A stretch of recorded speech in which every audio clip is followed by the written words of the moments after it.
ಕಾಂಗ್ರೆಸ್ಗೆ ತುಂಬಲಾರದ ನಷ್ಟವಾಗಿದೆ. ಯಾಕಂದರೆ ಈ ಕಾಂಗ್ರೆಸ್ ಪಕ್ಷದ ಅಧ್ಯಕ್ಷರಾಗಿ ಬಹಳ ಚತುರನಾಗಿ ಎಲ್ಲ ತಾಲೂಕಿನಾದ್ಯಂತ ಹಳ್ಳಿಗೂ ಭೇಟಿ ಕೊಟ್ಟು ಪಾರ್ಟಿನ ಸಂಘಟನೆ ಮಾಡ್ತಾಯಿದ್ರು. ಇವತ್ತು ಕಾಂಗ್ರೆಸ್ ಪಾರ್ಟಿಗೆ ಬಹಳ ತುಂಬಲಾರದ ನಷ್ಟ ಆಗಿದೆ. ಆ ದೇವರು ಅವ್ರ ಕುಟುಂಬಕ್ಕೆ ಆರೋಗ್ಯ ಐಶ್ವರ್ಯ ಅವ್ರ ಕುಟುಂಬಕ್ಕೆ ಈ ದುಃಖವನ್ನು ಭರಿಸೋಂಥ ಇದು ಆಗಲಿ, ಮತ್ತು ಅವ್ರಿಗೆ ಮತ್ತೊಂದು ಜನ್ಮದಲ್ಲಿ ಹುಟ್ಟು ಬಂದು ಈ ತಾಲೂಕಿನ ಒಂದು ಅಭಿವೃದ್ಧಿಗೆ ಶ್ರಮಿಸಲಿ ಅಂತ ನಾನು ದೇವರಲ್ಲಿ ಪ್ರಾರ್ಥನೆ ಮಾಡ್ಕೊಳ್ತೀನಿ.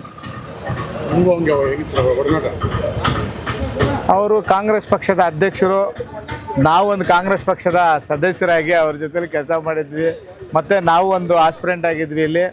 ಆವಾಗ ಅವ್ರನ್ನ ನಮ್ಮ ಒಂದು 10-20 ಜನ ಆಸ್ಪಿರೆಂಟ್ ಇದ್ದಾಗ ಕರ್ಕೊಂಡೋಗಿ ಎಲ್ಲರನ್ನ ದೇವಸ್ಥಾನದಲ್ಲಿ ಒಂದು ಪ್ರಮಾಣ ಮಾಡಿ ಯಾರಿಗೆ ಟಿಕೆಟ್ ಸಿಕ್ಕಿದ್ರು ಕಾಂಗ್ರೆಸ್ ಪಾರ್ಟಿಯಿಂದ ಎಲ್ಲ ಒಗ್ಗಟ್ಟಿನಿಂದ ಕೆಲಸ ಮಾಡಬೇಕಂತ ಒಂದು ಪ್ರಮಾಣ ಮಾಡಿಸಿ ಕಾಂಗ್ರೆಸ್ ಪಕ್ಷವನ್ನು ಬಹಳ ಒಂದು ಶಕ್ತಿಯುತವಾಗಿ ಮಾಡಬೇಕಂತ ಒಂದು ಗುರಿ ಇಟ್ಕೊಂಡು ನಮ್ಮ ಆದ್ನಾರಾಯಣವ್ರ ಜೊತೆಯಲ್ಲಿ ಮತ್ತು ನಮ್ಮ ಕೊತ್ತೂರು ಮಂಜಣ್ಣವರ ಒಂದು ಮಾರ್ಗದರ್ಶನದಲ್ಲಿ ಈ ಮುಳಬಾಗಿಲಿನಲ್ಲಿ ಒಂದು ಕಾಂಗ್ರೆಸ್ ಪಕ್ಷವನ್ನು ಕಟ್ಟುವಂಥ ಕೆಲಸ ಮಾಡ್ತಾಯಿದ್ರು. ಅವ್ರಿಗೆ ಅವ್ರ ಕುಟುಂಬಕ್ಕೆ ಮತ್ತೊಮ್ಮೆ ದುಃಖ ಭರಿಸಿರೋಂಥ ಶಕ್ತಿ ಆ ದೇವ್ರು ಕೊಡಲಿ ಅಂತ ದೇವರಲ್ಲಿ ಪ್ರಾರ್ಥನೆ ಮಾಡ್ಕೊಳ್ತೀನಿ.